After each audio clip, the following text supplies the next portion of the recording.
Hey there, friends, coming at you with another episode of the Pre-Ride Show presented by FSA. I'm getting to spend some time with Jeremiah Bishop here on the grounds at Unbound. Jeremiah, brother, how you doing? What's going on? Doing good. Appreciate you, man. I'm stoked to be here. I cannot tell you how amazing it feels to roll into a race venue. And there's people, right? Like, there's popcorn, we're interacting, we're standing beer, close together. We're standing next to each other. It's, taking a little bit of getting used to, but it feels good. It really, really feels good. You know, we've got this open, fresh air venue. Summer is back. COVID is on the back foot, and bike racing is back. So, yeah, I'm just glad to be here. You know, first race in over 13 months or whatever, and expectations, no expectations at all. The vibe is high. The energy is high. Just pumping all throughout Just excited, here. You know, really looking forward to trying out the new Canyon Grizzle, new bike for me. We've kind of broken up our camp into Grizzle versus Grail. Seen that? You know, we could be like forming Voltron and making a 12-man team against all the other racers, but that's, you know, that's not really a cool thing in gravel. You kind of want to, I think, support the fun aspect of it. There's a lot of debate about that going on in the sport right now. There's this concept of don't roadie my gravel, don't jump out of the feed zones and things like that. Where do you fall on that? Dude, I read Strickland's article and I was like, you know, this takes me right back to when the 100-mile national series in Leadville was the thing. Right. You know, was the cool thing, and everybody was doing it, and you know, people would go through their feed zones and everybody would stop and get their bottles, self-sufficient, and then someone would fly through with aero bars going Mach 7, not saying any names, Jeff Shock, and it pissed everybody off. But you know what? Gravel is turning pro, whether you like it or not. The question is, can you keep it cool? I mean, I'm like a retired old mountain biker, so I can like kind of talk about this from outside of what I see happening. But you see the World Tour guys, Mateo Jorgensen with Movistar, Eddie Anderson with Alpecin Phoenix.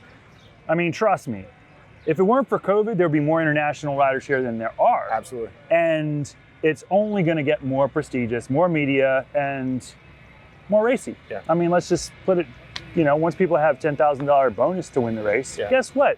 It's going to get a little more serious. Yeah. My thought, I think you change the format of the race in such a way that it encourages individual type riding. Okay. I think it would be really cool if they had a team classification. Okay. You know, it's like whatever. Appease those that might want to treat it that way and still leave it independent for the solo riders. Right. But it's, you know, a little bit more something for fun. You know, it's like your best four women, best four men, combined time. You know, presentation, something fun, or don't time the aid stations. So just like a KOM competition in my Alpine Loop Gran Fondo, we set it up so that people wouldn't race the whole thing. Like Ben King, Joe Dombrowski, you know, they don't fly through the aid station at my event going Mach 7. We stop, we see a football, we pass the football for a minute, you know, we take a couple pictures with folks, we get back on, and then we do 400 watts up the next KOM and nuke each other. And it's still, trust me, plenty hard. Plenty hard, yeah. Wicked hard. My thought is you can reverse that. And there was one event I did in South Africa where you switch the timing mats so that it just didn't time the sections when you're in the feed zone. Okay. It was a little funky, but it was also really cool. Kind of helps level the playing field, if you will, maybe for everybody? Right, so it doesn't matter if you take 30 seconds in the feed zone or if you take a minute in the feed zone. Yeah. It's not gonna penalize you. Now, it is funky when you get on the backside. So I'm not suggesting the solution, I'm suggesting some thought-provoking ideas. I love it. I think we're evolving in that. I think a lot of these things will continue to change as the sport grows and we start attracting more of that high-level pro who's going to demand that sort of thing when it comes to it. And there might just be a pro wave, you know? Right. Whatever, you know, you have, you know, the marathon vibe, and then the pro wave is the pro wave, maybe? Who knows? Let's talk for a second about the Impossible route, a fantastic project that you and VC are working on. I want to know this. What was more impossible, the route itself or hanging out with Tyler for a whole week in the middle of Death Valley? Great question. No, we have a good rapport. You know, he's definitely a social butterfly. You know, he's a camera stud, you know, like always getting his glasses perfect, and but I'm totally used to it. And you know, once you take him outside of that world, he's a normal dude that is just like everybody else that struggles. Sometimes he rides really good, and sometimes he's, mentally out of the game. But when we did the first one in the volcano of Mauna Kea, he really evolved and really improved as a person and got more persistent and learned how to cope with the situational stress and the heat and exhaustion. And he's been great. I got to think that having you as a partner in this project is very beneficial to him as an athlete. He's a very elite athlete on his own, but having you there with him, maybe there's a little symbiotic relationship. Totally. And he brings the lightheartedness and the fun to it. I come from a pedigree of racing. I've done over 1,200 races in 30 countries. I've won races in Europe. I've won national championships. But racing is it's a very machined process, where you are getting to the finish the fastest way possible. And to de-engineer some of my racing habits is tough. He's like, hey, we should wear flannels. And I'm like, flannels? How very gravel. We're gonna ride, with spandex and a flannel shirt? I spent my whole life trying to look cool and look like the pro. And here we are wearing flannels rolling out. But after 5 minutes, I was like, this is comfortable. It's really soft, it's very warm. And I don't give a shit what I look like, at this point.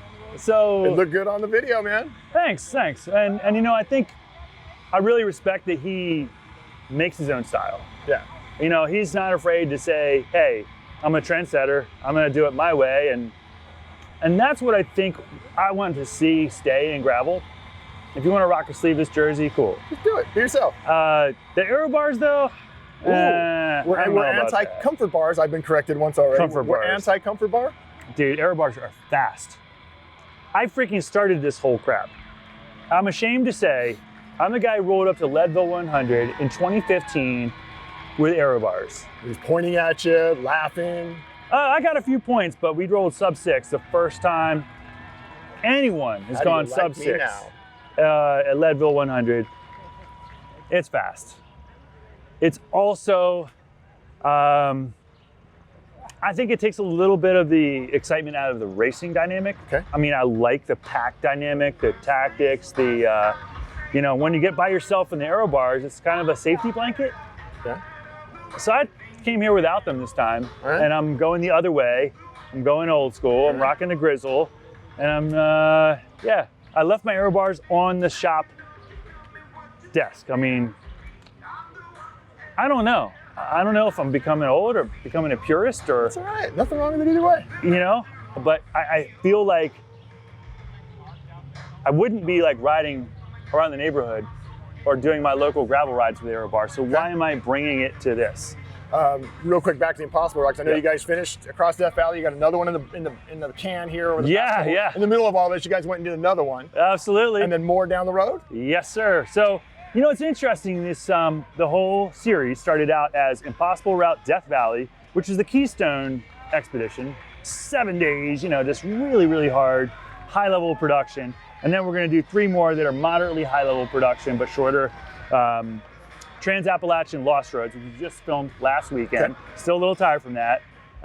Cascades, or Tour Cascadia, and then Glacier to Teton. So we might switch it up a little bit, with these next 2 episodes for location. But par for the course, it just needs to be something different. Yeah. It needs to be something no one's ever done, or something someone's tried to do and failed to do, or have some story. Each one of these has a legend behind it. Sure.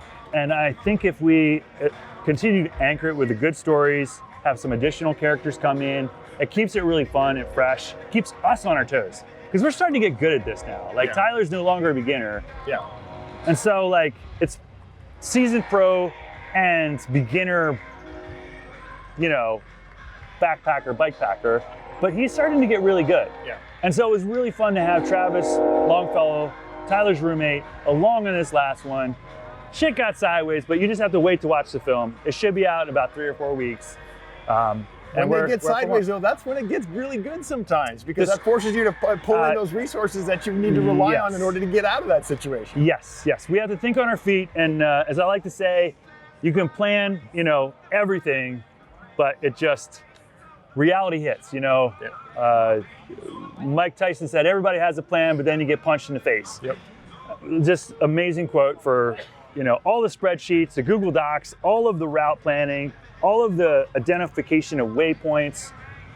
I'm working so hard in the logistics, and then those haymakers start coming. Then all of a sudden, your crank falls off, and you're like, ah! Yep. What do we do? So glad to say that this last one definitely lived up to the hype of the impossible routes. Very different. And we'll see if we can continue the trend. Oh, I can't wait to watch. That first video was super compelling. I know you guys are going to keep producing super high quality stuff like that, man. Best of luck to you with that thank series. Thank you so much. Best of luck on Saturday. We're going to watch you go like hell out there. Awesome. Thank you. Thanks for tuning into this episode of the Pre-Ride Show presented by FSA. My man Jeremiah Bishop sitting down with us for a few minutes. We'll see you on the next episode. Be sure to subscribe and click the little bell to get notifications of all the new episodes that drop over the course of the next couple days. Thanks for looking in. Thanks.